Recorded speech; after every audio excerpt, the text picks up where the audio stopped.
Joining us right now, global economics editor with the Wall Street Journal, Jon Hilsenrath. Jon, good to see you. Good morning. Great to be here, Maria. Is passing this replacement the first crucial test for achieving President Trump's agenda? I mean, how do you see this all-nighter last night and where we are in terms of this bill?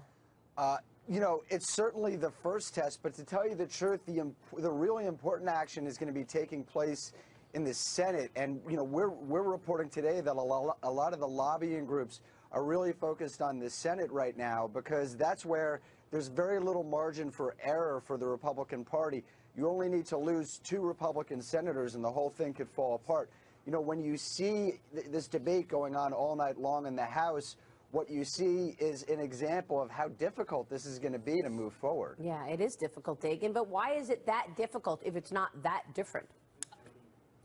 That's what I don't, because the real conservatives don't like it, and Kat was touching on this, because it's too much like Obamacare. It was something on Special Report that was said last night, that the Democrats really won the theoretical argument here, because Obamacare is in place, and the Republicans are not, despite Rand Paul's protest, they're not ripping it up. They're trying to take the current system as it was designed under Obamacare and fix it and tweak it, removing the individual mandate, removing the employee mandate. Right. The individual mandate. You have to pay the insurance companies. Right. But this is still, big picture, a giant federal outlay of money for people to buy health insurance. The government's in health insurance. Yeah. And go ahead, Jon. What I was going to say is on these subsidies, one of the important things to remember is that these subsidies they're putting in place because of problems that were in the tax code for generations. So right now, most of us, everyone on this show probably, are getting our health care subsidized through our coverage that's provided by our companies, by our employers. So the question is, what do you do to individuals who aren't getting coverage through their employers? You know, every company gets to deduct the cost of their health care, so there is a government subsidy in place, and that's basically being matched by these new subsidies that are going out to individuals.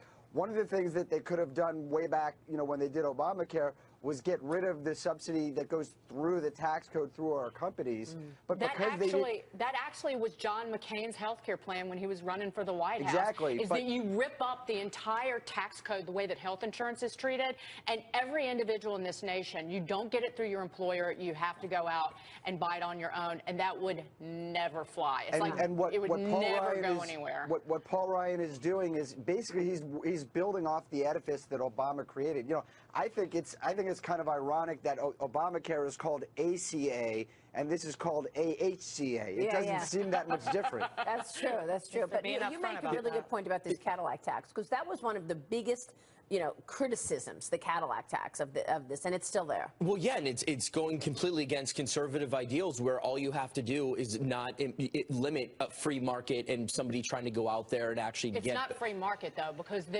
these companies are getting a major handout in the form of a tax credit, and this is a way to reduce. It's essentially a way to reduce that. On the Cadillac tax, though, it was a key point that they've made on the trail over and over and over again, and they didn't do that. And the funny thing is, this isn't repealing and replacing. This is modifying, and it's completely different. And they came out with it right out the docket. President Trump needs a huge win to start, and this is turning into a boondoggle right now. People always accuse the Republicans of not being sensitive and being heartless. They're trying to prevent major disruptions to people who get health insurance. Since 20 million people are now insured. Of people getting dumped by health insurance companies and premiums skyrocketing. Yeah, go ahead, Jon. Can I make one other point? I mean, the other thing that's really striking about this debate that went on all night last night about whether to repeal a lot of these taxes is they voted to do this, and they don't even know what it's going to cost yet. They haven't gotten scores from the CBO on what repealing a lot of these individual taxes is going to cost. And this is an issue that relates also to the tax overhaul that Trump wants to move on to after he does repealing and replacing Obamacare.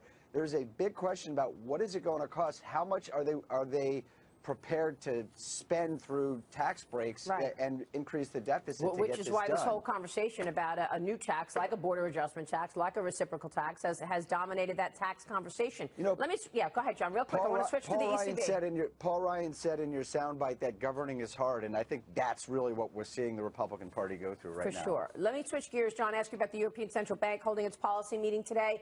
Markets have been waiting to see what comes out, and there was some speculation that Mario Draghi would come out and say, no more stimulus, we're done. What's your take? Well, I think that's where a lot of central banks are moving, because we've seen inflation picking up all over the world. This is largely because energy prices have risen. But, the inflation rate in Europe has really turned around in the last year. And, I mean, the chances of them doing more bond buying or lowering rates have really gone basically out the window. Yeah. The Bundesbank, the Germans, are talking about starting to wind this stuff back. I mean, I don't think they make any changes right now.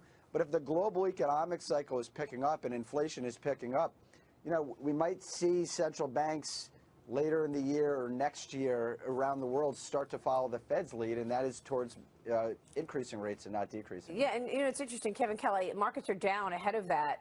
Do markets sell off if the Fed turns off the spigot? I mean, we've been talking for like 3 years at this point about how, stimulative these central banks have been, and they're sort of manipulating markets. Well, one of the biggest things is it's not what the Fed or the central banks do, it's what they say and give guidance going forward.